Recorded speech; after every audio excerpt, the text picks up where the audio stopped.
এই ফটোটা তোমাদের কেন আমি ভিডিওর প্রথমেই দেখালাম সেটা আমি একদম শেষে বলবো। তো দুটো ফটোর মধ্যে নিশ্চয়ই ফারাক বুঝতে পারছো, চলো ভিডিওটা দেখে নাও। দিনটা ছিল 13ই জুলাই। বরাবরের মতো আমার সঙ্গে আমার অ্যাসিস্ট্যান্ট সুমনা, ও কিন্তু আমার স্টুডেন্ট, সবাই জানো, ও বেশিরভাগ টাইম আমার সাথেই যায়। তো আমরা দুজন একসাথে বেরিয়ে পড়লাম ব্রাইডের উদ্দেশ্যে। 13ই জুলাই ছিল আমাদের এই ব্রাইড। আমরা স্টেশন ক্রস করলাম। ব্রাইডের লোকেশানে যেতে আমাদের ম্যাক্সিমাম 10 মিনিট সময় লাগবে। আমি প্রথমেই ভিডিও শুরুতে বলে রাখি, মেকআপ আর্টিস্টের ওপরে যদি সমস্তটা ছেড়ে দেওয়া হয়, ব্রাইডের সাজসজ্জা সমস্তটা যদি ছেড়ে দেওয়া হয়, তাহলে কিন্তু মেকআপটা খুব সুন্দর আসে। আর বাগান বাড়িটা কোন দিকে?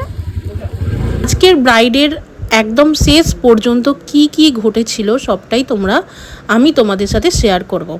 প্রথমেই দেখে নাও, এই পার্পল কালারের শাড়িটা ভীষণই সুন্দর শাড়ি, কিন্তু পার্সোনালি যদি আমাকে জিজ্ঞেস করো, এত চকমকি শাড়ি আমার পছন্দ না।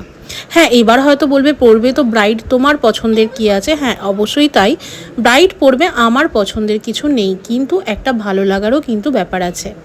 তো যাই হোক, আমরা শাড়িটা ড্রাপিং করে তারপর আমরা শুরু করে দিলাম। আমার ব্রাইড কিন্তু আজকে ভীষণ প্রিটি ছিল, আর আমার ব্রাইডের যে বাড়ির লোকজন ছিল সবাই কিন্তু ভীষণ প্রিটি ছিল। কেমন লুক চাও বলো, মানে কিরকম সাজতে চাও? আমি সিম্পল আর একটা সুন্দর লুক চাই, মানে যাতে দেখতে সুন্দর লাগে, সিম্পলের ওপর চাইছো? আজকে যে বুকিংটা ছিল সেটা ডিরেক্টলি মেয়ের শাশুড়ি আমায় বুক করেছিল, আর উনি ওনার ছোটো ছেলের বিয়েতেও আমাকে বুকিং করেছিলেন। আর মেকআপটা ওনার এতটাই ভালো লেগেছিল যে উনি আবার বড় ছেলের বিয়েতেও কিন্তু আমাকে বুকিং করেছিল। আগে ওনার ছোটো ছেলের বিয়ে হয়েছিল, তারপর ওনার বড় ছেলের বিয়ে হলো। তো কোনো ব্রাইডের বাড়ি থেকে যদি সেকেন্ড টাইম বুকিং আসে, সত্যি সেটা অনেক বড় পাওয়ার ব্যাপার যে সেকেন্ড টাইমও আমাকে বুকিং করছে।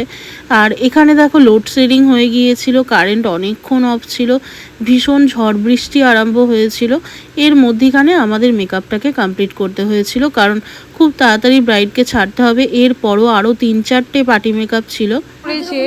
কতটা বুঝতে পারছো জানি না, এই দিকটা খুলে দেখা।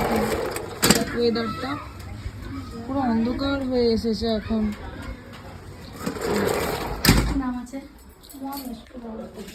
তো তার জন্য লোডশেডিং হয়ে গেছে, এইভাবে মেকআপ হচ্ছে।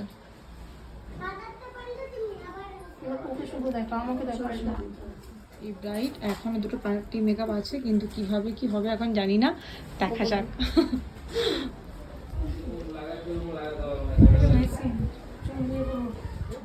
এইভাবেই কিন্তু আমরা ফ্ল্যাশ লাইট জেলে আমরা মেকআপটাকে কমপ্লিট করেছিলাম।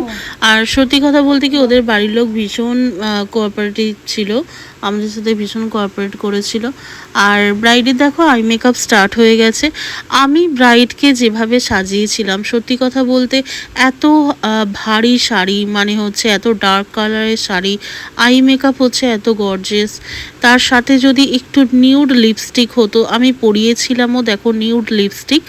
আর একটা ছোট্ট টিপ, যেটা আমাকে ওদের বাড়ি থেকে বলে, তুমি একটু বড় টিপ পরাও, মেরুন কালারের টিপ পরাও, আর লিপস্টিকটা চেঞ্জ করে রেড কালারের লিপস্টিক দাও, না হলে কিন্তু মুখ ফুটছে না। সত্যি কথা বলতে কি, এই কথাটা শুনে ব্রাইডেরও ভীষণ মনটা খারাপ হয়ে গিয়েছিল, কারণ ও কোথাও না কোথাও হয়তো বুঝতে পারছিল বিষয়টা, যে এই কালারের শাড়ির সঙ্গে, পার্পল কালারের শাড়ির সঙ্গে কখনোই রেড লিপস্টিক যায় না। কিন্তু বাড়ির যে সিনিয়র লোকজন থাকে তাদের কথাও আমাদের মাথায় রাখতে হয়।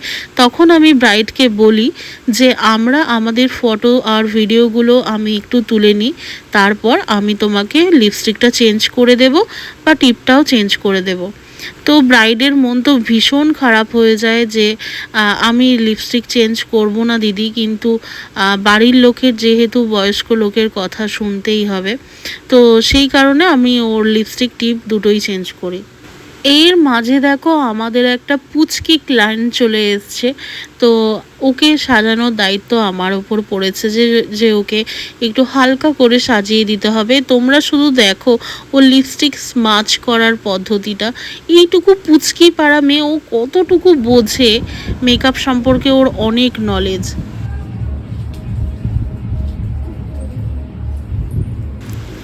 আর এই হলো আমাদের এই সেকেন্ড পার্টি মেকআপ, এই পুচকিটারই মা। আর ওকে জানিও তো ওর মেকআপটা কেমন হয়েছে, অবশ্যই আমাদের কমেন্ট করে জানাতে ভুলো না। ওকে একটু আমি ডার্ক লিপের মধ্যে রেখেছি। আর এখানে দেখতে পাচ্ছ আমার পুচকির মেকআপ কমপ্লিট। ও দেখো লিপস্টিকটা স্মাচ করছে, কত মানে যেন মনে হবে কত বোঝে ও মেকআপ সম্পর্কে। দেখো লিপস্টিক স্মাচ করছে দেখো। আর ও মাঝে মাঝে না আয়না নিয়ে দেখছিল মেকআপটা কীরকম হচ্ছে না হচ্ছে। মাকে লাগবে না, তাই তো? নিজেই পারবে, তাই তো? আর একজন কোথায় গেল? সে বেরিয়ে গেছে? হ্যাঁ আসছে, কোথায় গেল?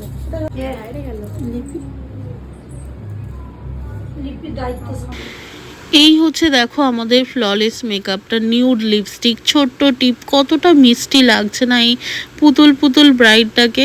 সবসময় কি হয় আমাদের পছন্দের সঙ্গে সবসময় সবার পছন্দ মেলে না। তো আমার কোথাও গিয়ে মনে হয়েছিল রেড কালারের লিপস্টিকটা একদমই ভালো লাগবে না, কিন্তু ক্লায়েন্টের কাছে আমি সেখানে কোনো রকম তর্ক করিনি। তো তারা যেরকম চায় আমি সেরকমই করে দিয়েছিলাম।